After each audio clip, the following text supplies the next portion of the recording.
Assalamualaikum warahmatullahi wabarakatuh. Perkenalkan, saya Nisa, perwakilan dari kelompok 9 mata kuliah Hukum Islam, akan menyampaikan hasil diskusi kami mengenai hukum perkawinan dalam Islam.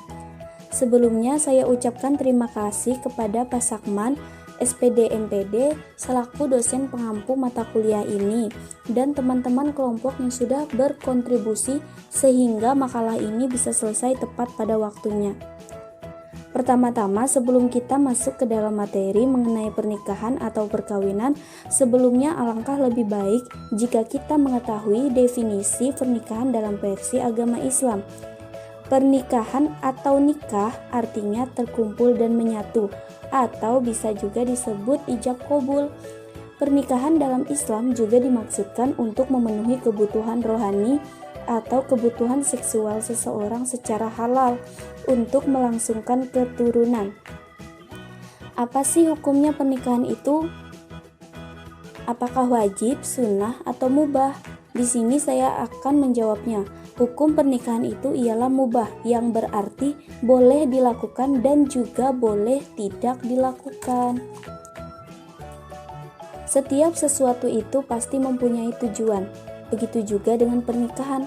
Apa sih tujuannya? Salah satunya ialah 1. Untuk membentengi diri dari perbuatan zina. Yang kedua, untuk mengikuti sunnah Rasulullah SAW. Dan yang ketiga, untuk mencapai ketentraman dan kenyamanan hidup. Terus, syariat pernikahan seperti apa yang ada di dalam agama Islam? 1.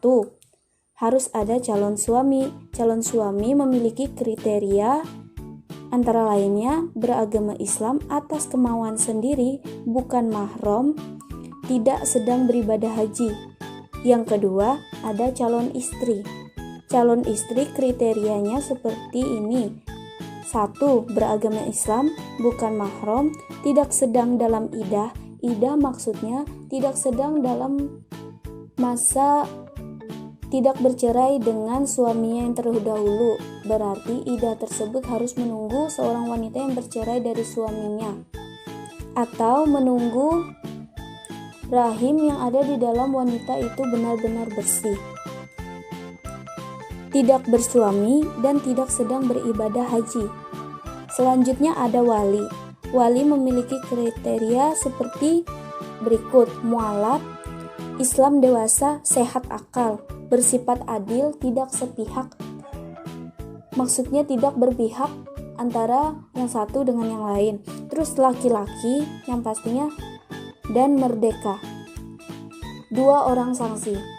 Kriteria atau syarat menjadi 2 orang saksi sama dengan wali. Yang terakhir ada ijab dan qabul atau bisa disebut dengan akad nikah. Terus di dalam pernikahan ada macam-macam perkawinan atau pernikahan. Salah satunya adalah kawin siri. Kawin siri artinya seorang istri tidak dapat menuntut hak kepada suaminya. Dalam artinya kawin siri tidak ada hukum yang mengatur dalam perkawinan tersebut. Artinya seorang istri tidak dapat menuntut hak kepada seorang suami. Yang kedua ada poligami. Poligami artinya seorang suami boleh menikah lagi dengan syarat dapat bersikap adil kepada kedua istrinya. Terus, kesalahan dalam pernikahan yang membuat sebuah pernikahan atau perkawinan menjadi rusak atau menjadi tidak rukun yang bisa berujung kepada perceraian ialah 1. Egois, mementingkan perasaan dan kepentingan diri sendiri, tidak mementingkan kepentingan pasangannya. Terus tidak menghargai dalam arti salah satunya contoh membicarakan aib pasangan kepada orang lain. Terus tidak mendengarkan, berpura-pura tidak mendengar apabila pasangan Anda sedang berbicara kepada Anda, berpura-pura acuh tak acuh kepadanya. Terus kehidupan seksual yang suram, maksudnya setiap kali pasangan Anda menginginkan hubungan intim, Anda selalu menolaknya dengan berbagai alasan, terus selalu merasa benar. Di dalam suatu rumah tangga, pasangan Anda selalu merasa benar dan tidak mau disalahkan. Itu merupakan kesalahan dalam pernikahan yang bisa berujung kepada perceraian. Terus janji palsu. Janji palsu maksudnya apabila pasangan Anda telah berjanji tapi tidak menepatinya, selalu mengulangi kesalahan-kesalahan terdahulu. Terus tidak jujur.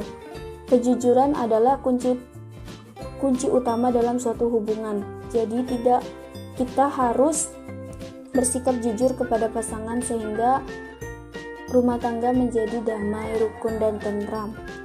Terus kebiasaan buruk. Kebiasaan buruk ini juga termasuk ke dalam kesalahan dalam pernikahan atau perkawinan. Kebiasaan-kebiasaan yang tidak bisa ditinggalkan. Misalnya kebiasaan dari pertama sebelum beristri kemudian sudah menjadi seorang istri tidak menghilangkan kebiasaan-kebiasaan buruk tersebut, begitu juga sebaliknya. Terus yang terakhir adalah sikap temperamental. Sikap mudah marah kepada pasangan, mengambil kesimpulan sendiri tanpa mendengarkan penjelasan dari pasangan. Terus apa sih khitbah itu? Yang terakhir, saya akan menjelaskan tentang khitbah. Pinangan atau khitbah adalah permintaan pihak peminang kepada pihak yang dipinang agar bersedia menikah dengannya.